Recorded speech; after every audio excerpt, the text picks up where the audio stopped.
오늘은 좀 교육적인 설교니까 여러분들이 잘 이해하고 들으셔야 돼요.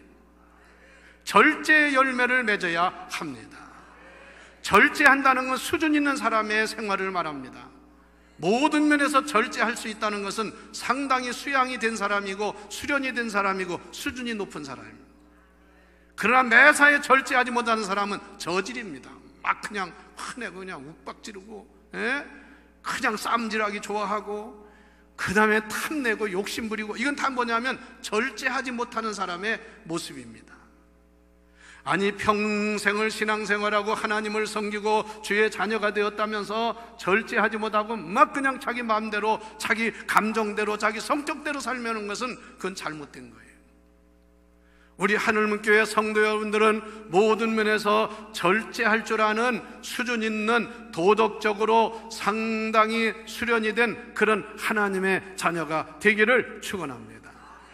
이것만 잘하면 가정도 행복할 수 있고요, 직장에서도 잘할 수 있고요, 교회에서도 복을 받는 줄 믿으세요. 대개 여러분 집에서 싸우는 거 아무것도 아니에요. 절제하지 못하는 데서 나오는 결과입니다. 교회에서 문제 삼는 거 조금만 절제하면 아무것도 아닌데 그걸 못해가지고 싸움질을 합니다. 어떤 사람은 회의를 해도요, 그냥 회의를 방해하고 그냥 절제하지 못하고 말도 함부로 하고, 이런 사람들은 아주 수련이 안 된 사람이고요, 수준이 낮은 사람이에요. 여러분, 미국 의회나 영국이나 선진국의 의회 하는데 볼 때 우리나라처럼 막 뛰어 올라가고, 그거 체류탄 터치고 막 집어던지고 이러는 거 봤습니까?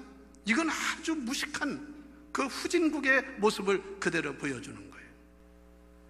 여러분, 그래서 오늘 이 말씀을 잘 듣고 여러분들 인생생활, 신앙생활, 사회생활, 교회생활에서 절제의 열매를 맺어서 다 같이 하나님께는 영광 돌리고 남에게는 유익을 주고 자신에게는 복이 되길, 이게 절제의 세 가지 복입니다. 다시 한번, 하나님께는 영광 돌리고, 우리가 절제 생활을 잘하면 하나님께 영광을 돌리는 거예요. 두 번째는 어떻게 하라고요? 이웃에게 유익을 주는 거예요. 대개 절제하지 못하는 사람이 남에게 해를 줍니다. 이웃에게 유익을 주고, 그 다음에 세 번째는 자기 자신에게 복이 됩니다. 할렐루야. 여러분, 복 받기 원하십니까? 자꾸 하나님께 복만 달라고 하지 말고 절제할 줄 아는 성령의 열매가 맺어야 합니다. 그러면 그게 축복이에요. 절제라는 말을 영어로 표현할 때는 셀프 컨트롤이라 그럽니다. 컨트롤은 조종하는 거죠. 자기 자신을 잘 조절하고 제어할 줄 알고 할 일과 하지 말아야 할 것을 분별하기를 잘하는 그런 것을 절제라고 해요. 절제, 자제하는 거. 그래서 절제라는 말을 우리말 사전에 보면 정도를 넘지 않도록 알맞게 조절하거나 제어할 줄 아는 그런 능력이라 그랬어요. 우리 주변에서 쉽게 볼 수 있는 것 중에 하나가, 당장에 잠깐의 절제를 못해서 큰 사고를 쳐요. 아니, 운전하다 보면 잘못하는 사람도 있고 앞장서는 사람도 있잖아요.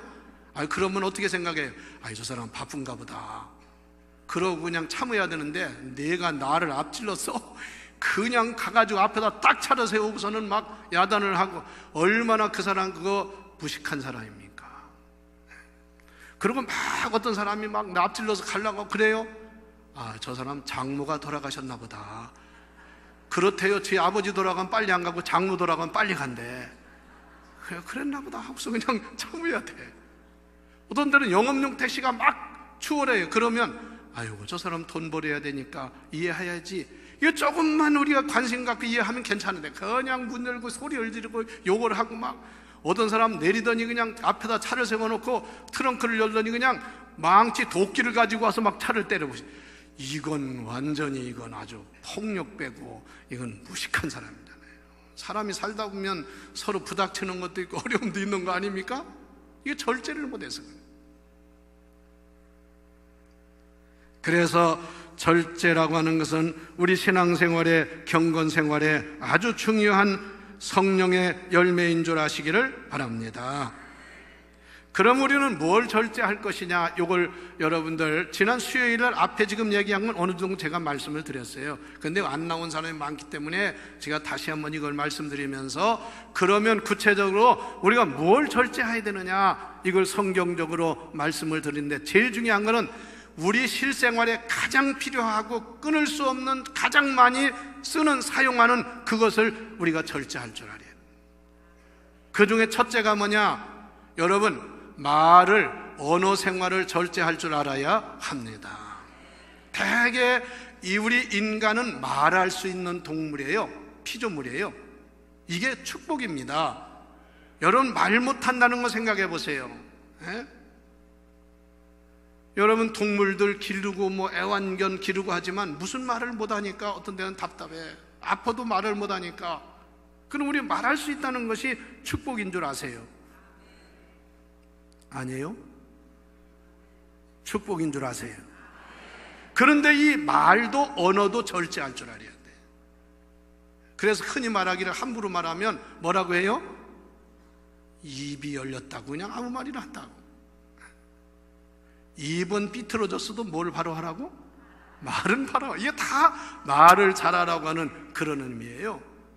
그리고 말은 잘하면 말 한마디로 뭘 갚는다고? 잘하시네. 천냥빚도 갚지만 말을 잘못하면 감옥 가. 말 잘못하면 패가 망신해. 말 잘못하면 큰 손해를 봐. 그래서 야고보서 3장 5절로 6절에 보면, 잘 다스리지 못한 혀는 온 몸을 불사르고도 남는다고 그랬어요. 자기 몸을 불태우는 거나 마찬가지라 그 말입니다. 또 혀는 마치 배의 키와 같다 그랬어요. 큰 집채만한 이 교회의, 큰 배 중에는요, 그 톤수가 우리 교회만한 배가 있어요. 우리 교회보다 지하로 몇 층이 있고 지상으로 몇 층이 있는 어마어마한 배가 있습니다. 그런 배가 뭐 하나로 움직이느냐? 키 하나로 움직여요. 키. 여러분, 아무리 좋은 자동차라도 키가 없으면 움직일 수가 없잖아요. 그것처럼 우리 혀는 마치 큰 배의 자동차의 키와 같은 것이다 이거야. 그래서 그 혀를 잘 활용하면 복이 된다 그 말씀입니다. 혀는 불과 같은 것이어서 혀를 잘못 놀리면 마치 산판을 다 태우고 건물을 태우듯이 큰 위험한 것이라고. 그런데 잠언 25장 11절에 보니까 참 중요한 말이 있어요. 좋은 말, 경우에 합당한 말은 아로 새긴 은쟁반의 금사과와 같다. 이 말이 이거 참 아주 문학적인 말이에요. 좋은 말, 모든 사리의 경우에 합당한 말은 아로 새긴 은쟁반, 아로 새겼다는 말은 은쟁반에다 그림을 멋있게 그려놨다는 얘기야. 거기다가 올려놓은 금사과와 같대요. 좀 얼마나 멋있어요. 금사과 하나 여러분들 쟁반에 있어봐. 얼른 가져갈걸? 금사과가 쟁반에, 그것도 은쟁반에, 아로 새긴 은쟁반에 올려놓은 것과 같다. 이렇게 문학적으로 표현을 했습니다. 그래서 A word 히틀리, 적당하게 잘하는 말은 마치 사과, 은쟁반의 그림 위에 얹어놓은 금사과와 같으니라. 이런 축복받은 성도가 되시기 바랍니다. 우리 주님을 믿고 예수 안에 거하는 사람, 우리 안에 주님이 계신 사람은 이 언어 생활에 절제가 있어서 남에게 금사와 같이 기쁨을 주고 유익을 주는 그런 하나님의 자녀가 되는 것을 믿으세요. 여러분, 카인이라는 사람은 시기와 질투를 해가지고 동생을 해서 저주를 하고 나중에는 동생을 때려 죽였어요. 큰 아주 죄를, 최초의 살인자가 됐어요. 모세는 그냥 그 감정을 이기지 못하고 해가지고는 동료를 죽인 사건이 있어요. 그 하나님의 용서받아서 큰 일꾼이 되긴 했지만 이게 살인까지 저지른. 왜? 다투다가 싸우다가 살인한 거. 그게 두 번째, 여러분, 또 우리가 많이 평생 우리는 죽을 때까지 하는 게 뭐냐면 먹고 마시는 겁니다. 먹고 마시는 거 절제할 줄 알아야 합니다. 그래서 이 성경에 보면 이런 말씀도 있어요. 너무 탐하지 말아라. 먹는 걸 탐하지 말아라. 욕심이 잉태한 즉 죄를 낳고 죄가 장성한 즉 죽음을 가져오느니라. 우리 사자성어의 고사 중에 뭐가 있냐면 과유불급이라는 말이 있어요. 이게 공자가 하신 말씀이거든요. 과유불급. 그 말의 의미는 뭐냐면요, 뭐든지 과한 것은 모질란 것만 못하다. 과한 것은 모질란 것나 마찬가지다. 그래서 제가 그 말의 어원이나 그 사용한 것을 다 얘기할 수가 없어서, 근데 공자의 그 제자 중에 자장과 자하가 있었는데 하나는 똑똑하고 하나는 좀 모질라. 그러니까 다른 제자가 물었습니다. 어떤 사람이 더 훌륭한 사람이냐, 좋은 제자냐? 그랬더니 자장은 너무 넘치고 자하는 좀 모질란데, 그때 나온 말이 과유불급이라 해요. 그래서 둘이 다 똑같다는 거예요. 그래서 너무 과한 것은 모질란 것만 못하다. 여러분들 기도해야 돼요. 하나님, 과식이나 먹고 마시는 일에 절제할 수 있는 능력을 주시옵소서.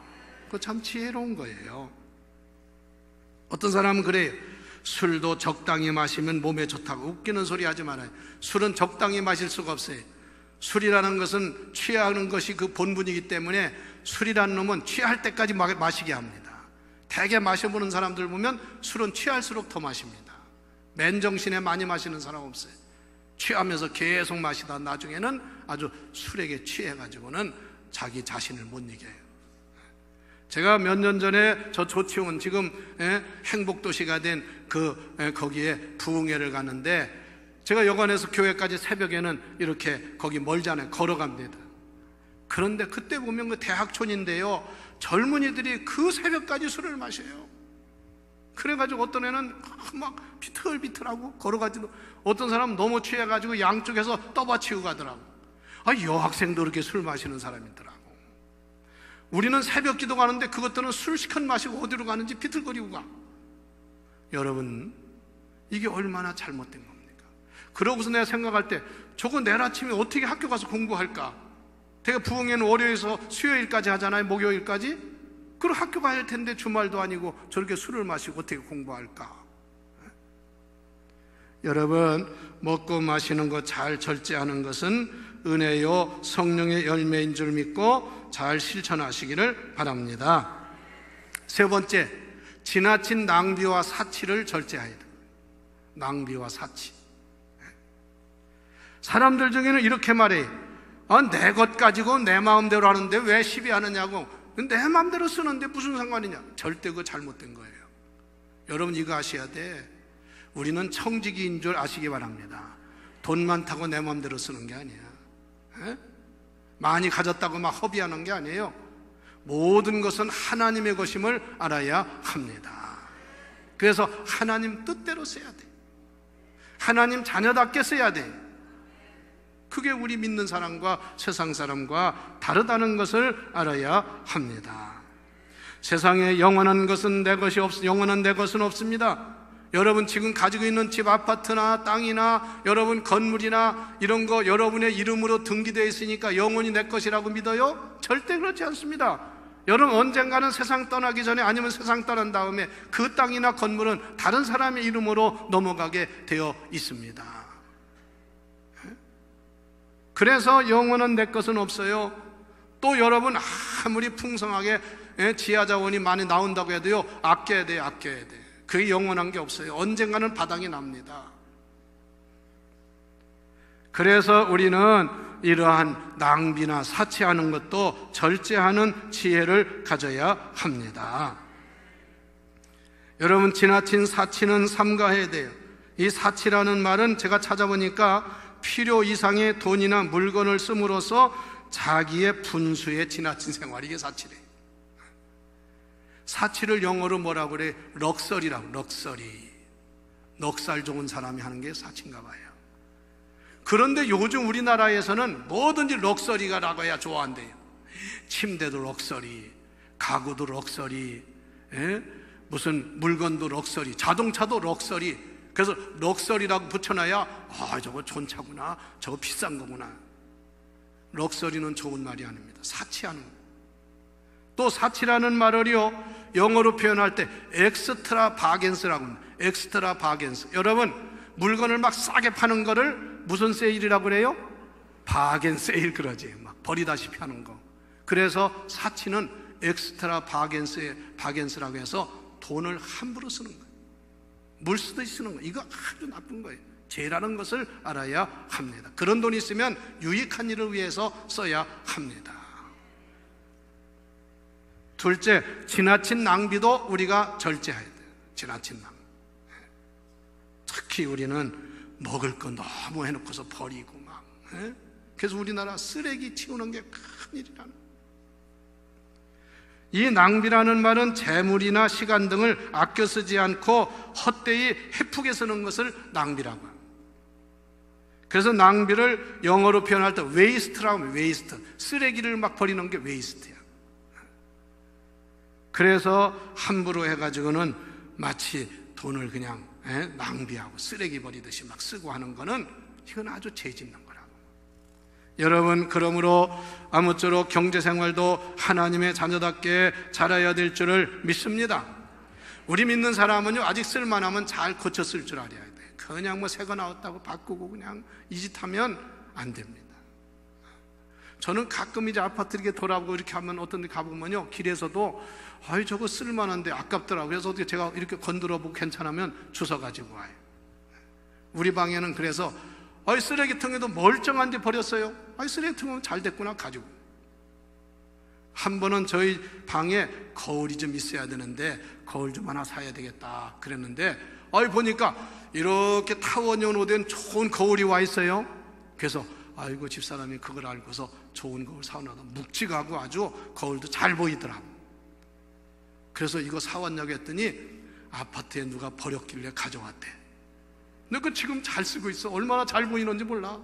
그거 왜 버렸는지 모르겠어요. 아마 쓸모없어서 그렇겠지만.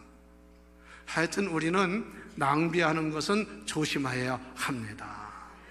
옷도 뭐 입을 만한 거 그냥 얼마든지 입을 수 있는 것도 그냥 버리고 하면 그거 다 나중에 안 좋은 결과. 네 번째, 우리는 시간도 절제할 줄 알아야 합니다. 시간을 아낀다는 말이요, 이 원래 의미는 뭐냐면 너에게 주어진 기회를 놓치지 말고 잘 활용하라, 그런 뜻입니다. 사람은 젊었을 때 열심히 일해야지요. 젊었을 때 부지런히 공부해야지요. 그래야 나중에 노년에 가서 편안하게 살 수 있는 거예요. 젊었을 때 펑펑 놀고서 나중에 어떻게 할 거예요? 그런데 우리나라 노래 중에는 뭐라고 합니까? 노세 노세 젊어서 놀아, 늙고 병들면 못 노나니, 밤이 새도록 마시고 기부 뭐 이러면서 노래를 하고 춤을 춰요. 여러분, 그거 잘 되겠어요? 젊었을 때 일하고 열심히 해야지. 그래, 노세 젊어서 놀아, 늙고 병들면 못 노나니. 늙고 병들면 젊어서 열심히 일해서 그 늙고 병들거든 돈을 잘 모아놨다 써야지. 그렇게 놀았다가 늙고 병들면 어떻게 할 거예요? 시간도 잘 전략해야 합니다. 그래서 이런 말이 있어요. 서양 속담에 너의 시간은 한정되어 있다. 시간을 절대로 허비하지 말아라. Your time is limited. Don't waste it. 그것을 쓰레기처럼 쓰지 말라. 리버크라는 사람은 시간에 대해서 아주 의미 있는 이런 말을 했습니다. 어느 것도 낭비해서는 안 되지만 특별히 시간을 낭비하는 것은 아주 잘못하는 것이다. 오늘은 단 한 번밖에 오지 않고 결코 두 번 다시 오지 않는다. 시간은 하나님이 내려주신 선물 중에 가장 귀한 선물이다. 그리고 한 번 잃으면 절대로 다시 회복할 수 없는 것이 시간이다. 이렇게 의미 있는 말을 했어요. 여러분, 헛된 시간 낭비하고 후회하지 않기를 바랍니다. 성경 말씀대로 지혜로운 자는 시간을 아끼고 시간을 잘 활용할 줄 아는 사람이라 그 말이에요. 뭐든지 기회를 다음으로 미루지 마시기를 바랍니다. 특별히 여러분, 이거 잘 들으세요. 여러분들 예배 드리는 시간을 최고의 기회로 알고 그 시간을 낭비하거나 다른 데 쓰지 마세요. 이 예배 시간이 얼마나 귀한 줄 아세요? 그래서 시간을 잘 허비하지 말고 세월을 아끼라는 말을요, 이렇게 영어로 표현해서 Making the most of every opportunity. 너에게 있는 모든 기회를 최고의 기회로 삼아라. 여러분, 왜 예배 시간은 이 핑계 저 핑계하고 하나님 앞에서 핑계하고 예배를 안 드립니까? 예배는 최고의 귀한 시간인 줄 알고 그 기회를 놓치지 마시기를 바랍니다. 하나님이 그래야 여러분들이 축복을 받고 후회하지 않는 인생을 산다, 그 말씀이에요. 마지막으로 결론적인 말씀드립니다. 우리는 모든 생활에 그리스도인으로서 근검 전략하는 생활을 힘써야 합니다. 많이 가졌으면요, 전략해가지고 하나님 영광 위에 쓰세요. 얼마나 멋있어요. 그리고 어려운 사람 돕는 일에 쓰세요. 자기만 위해 쓰지 말고. 얼마나 보람 있는 일입니까? 여러분들이 정말 헌신하고 기도해서 이런 성전을 지어서 이렇게 예배를 아름답게 멋있게 은혜스럽게 볼 수 있는 거 아닙니까? 그냥 된 게 아니잖아요. 하나님 영광을 위해서, 이웃을 위해서 쓸 줄 아는 사람이 되어야 한다 그랬습니다. 막 집을 여기도 있고 저기도 있고 그러다 살다가 그냥 죽어버리고 하면 그건 잘하는 게 아니라는 거예요. 집은 한 채만 있어도 살 수 있는 거 아닙니까? 그렇게 필요하고 중요하다고 해도 절대로 자기는 희생하지 않고 헌신하지 않으려고 그래요. 제가 참 선진국이나 그 미국 사람들의 생활 신조는 위대하더라고요. 돈이 많은 사람인데요, 절대로 그 돈을 자식에게 안 물려줘요. 아까 얘기한 카이스트에 돈 기증한 사람도 기자가 물었어요. 아니, 자식이 뭐 3남매가 되는데 그 자식들한테 안 주느냐고. 나는 그들 대학까지 가르치고 25평짜리 아파트 사준 걸로 다 한 거라고. 왜 그걸 그 자식들한테 또 주느냐. 그러고 왔다 기증을 했어요. 제가 미국에서 공부할 때 어느 친구 목사님이 저 미국 교회에 그 시골에서 목회를 하는데 한 분 오라고 해서 다른 분과 같이 갔는데 아주 넓은 평원에다가 교회가 그 가운데, 동네가 별로 없어요. 근데 목회를 하는데 얘기를 들어보니까 아니 여기 사람들도 없고 한데 교회가 되느냐고 그랬더니 이렇게 말해. 아, 이거 목사님, 우리 교회는 부자라고. 뭐 이 땅이 다 기냐고. 아니, 땅도 없어요. 왜 부자냐고 했더니 미국 사람, 그 믿는 사람들이 연세가 들어서 늙어서 이렇게 생활하다가 나중에 떠날 때는 그 재산을 교회에다 바치고 간대. 그래서 교회에서 좋은 일을 많이 하더라고. 네? 여러분도 죽을 때는 재산 바치고 가세요. 하나도 대답 안 하지. 책임질 일 안 한다고. 여러분 얼마나 멋있어요.